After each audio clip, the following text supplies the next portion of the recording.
Welcome to the Socialize strategy. Happy Friday. I'm just starting my recording with my Bluetooth clicker and I kind of love it. So I had to point it out.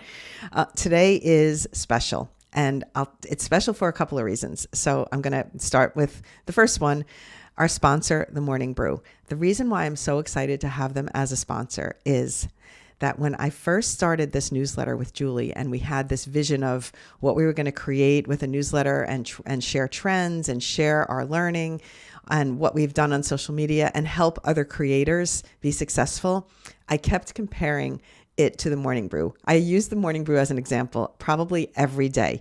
I would talk about it. I want to be the Morning Brew of social media. I want to be the Morning Brew of, I want to compare. I want our audience to be feeling like they need us like the Morning Brew audience feels like they need the Morning Brew. So that's where I was at. And the fact that they're a sponsor of this newsletter today is just like chef's kiss to where we landed, however many years later it has been. I'm just really, really proud and excited. And I thank my trusty partner, Julie, in this. She's really been amazing and she's such a good supporter. She's with me every step of the way and we're just having so much fun with it. But let's take that a step further because the other thing that happened this week is the Socialize studio has moved to a new platform. And it was great to launch. We started ourselves out on NAS thinking that was the right place to be.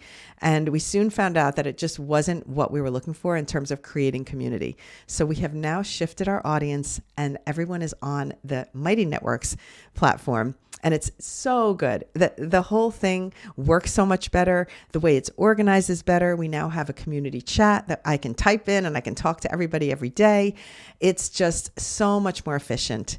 I am loving it. And the fact that this week, both the Morning Brew is our sponsor and our studio has leveled up to a new place. I just feel so excited and I think really just inspired for the future and where this is all going. That's how I'm feeling. So thank you for being with me on this journey. And I hope that you learn something every day. That is my goal, to always impart, whether it's in learning something on an app in particular, an editing tip, just a life lesson about how to not stress if you didn't get the shots that you needed. Today in the studio, I did a lesson on how I forgot to shoot the second half of one of my videos and I had this transition plan that I was going to start at Penn Station. I step on my phone and then I was going to pick up my phone and land at my conference yesterday that I was presenting in Philadelphia. And I forgot to shoot the second part.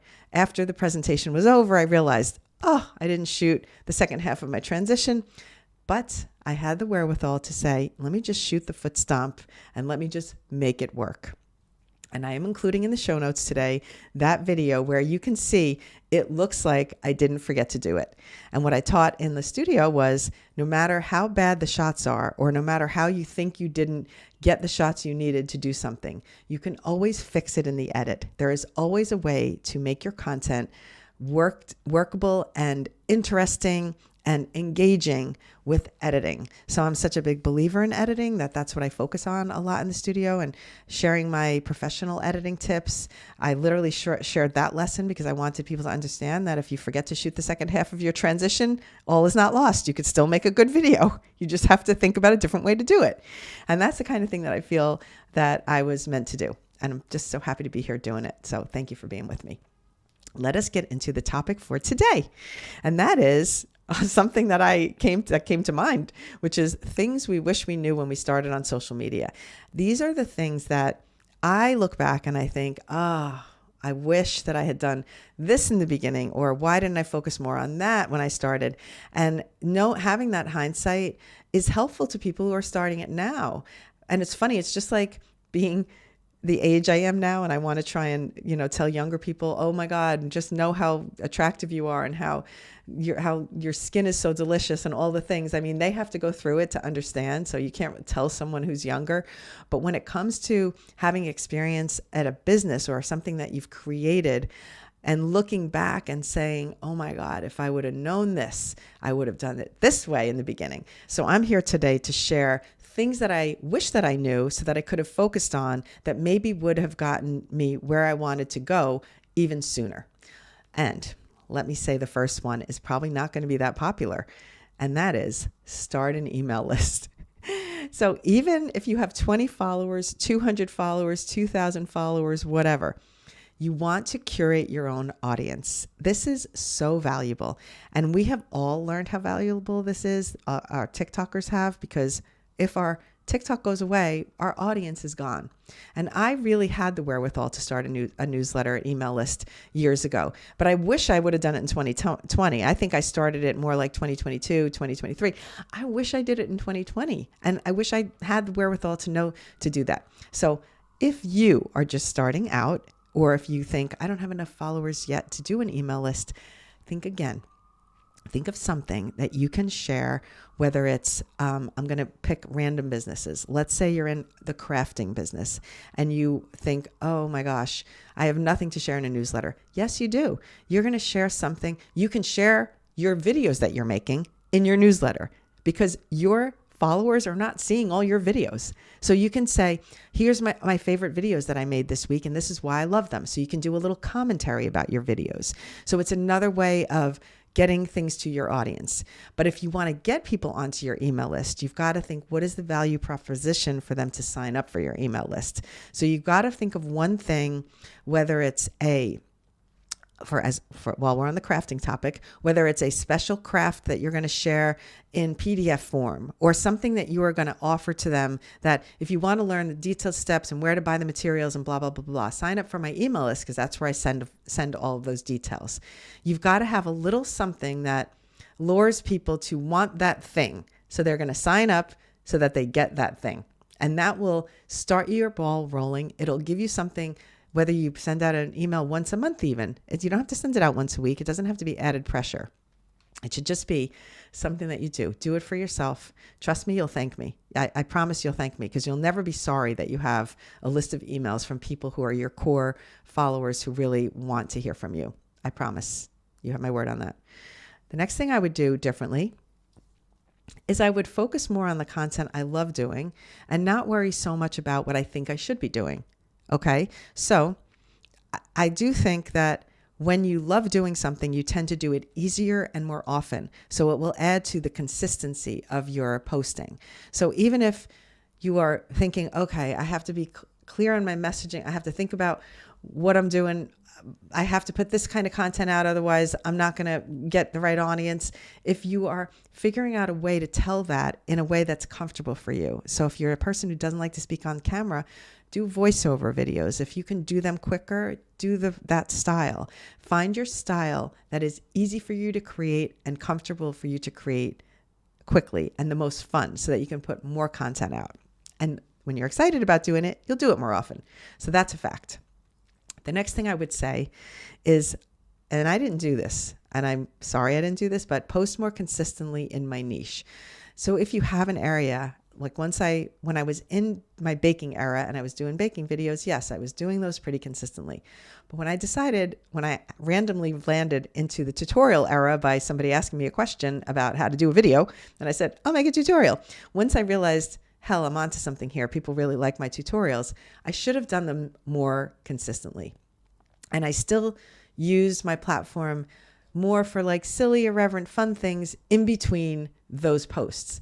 And if I had focused on more tutorials balancing out than fun videos, I would have grown my account more quickly. And that is just a fact. That's just a fact. So you've got to just weigh it out. Like, yes, do the fun things because you're going to do them more. But when I say do the fun things, do the style you like, but do those things in your niche. So if you want to grow an audience of Gen X women and you want to share stories for Gen X women, I'm saying, like, stay on that topic, but do a style of video that's fun. So if it's dancing with titles on it, do that. If it's voiceover where you're showing things from the Gen X past, whatever the things are that's on topic, the style of video should be what you like to do, but the niche should be focused if you really want to grow followers in that area.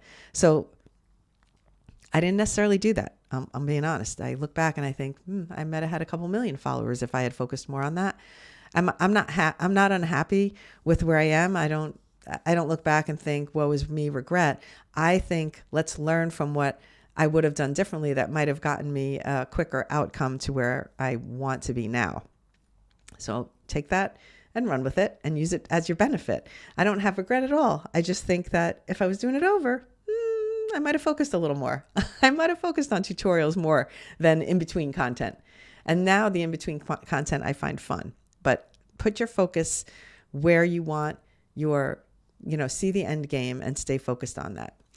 The other thing that I would have done sooner, and I'm still guilty of not doing this enough, I'll be honest, is putting a call to action on all of your videos. Okay? It's maybe not a popular opinion, but I'm going to say it anyway. It shouldn't be at the beginning of your video because you're going to lose your audience if you start trying to tell them something, go somewhere, do this, follow, whatever the hell it is you want to tell someone. If you're doing it at the beginning, you're going to annoy your audience.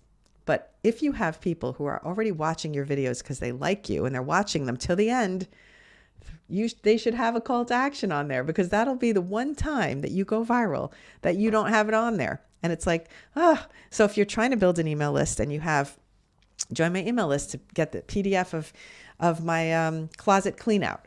Okay. You're a fashion stylist and you want to share how to do a closet clean out. So put that on the end of your video, but put it on the end of all your videos. So this way, the one random one that goes viral, tell me it's the truth. That one that goes viral is not going to have the call to action. It's always the way. So if you consistently put it on there and not put it on where it's going to interrupt your content, not put it on the beginning or the middle where people are going to be annoyed by it, but at the very least, have it at the end, so that if you randomly have that one viral video, that it's least some people who are watching it at the end are going to receive your call to action. Okay. All right. The last thing is be confident. I look back at some of my videos. I'm going to say cringe is a good word, but I look at myself timid and speaking softly and not with confidence. And I look at my former self and I call it my teenage years on social media. It's embarrassing. I won't delete them, but I look back at them and I'm like, oh my God, why didn't I just have more confidence when I was presenting like I do now? But I had to grow up. I had to go through it. And all I can do is say to you that when you're looking back, trust me, you're going to say, why did I not like that? Why was I not like this? Why was I not like how I am now? It does take time to build that confidence. But if you can somehow channel your inner badass and say, I don't give a flippin' care who is judging me. I am going to show up the way I am in real life. I'm going to show up that way on social media. You're just going to be so thankful that you did, because you'll look back and you won't want to go, I look at my videos and I'm like, oh my goodness, why was I talking so quietly? Why was I so timid? And I wasn't a young person. I was still this age. I was in my 60s and I was still ridiculous. Come on. So don't be afraid of what other people are going to think. It doesn't matter. It really doesn't. You're not there for those people. If they don't like you, you move on. I've said this before. I have changed my people-pleasing persona from social media. I can thank social media for me changing my attitude and not thinking everyone has to like my content. Everyone has to like me. The fact is, everyone isn't everyone else's cup of tea. So I don't need those people. If they don't want my content, that's okay. Let them go where they find connection. Let's answer a couple of questions before I sign off. Here's a favorite question. Can you change the shape of an overlay in CapCut?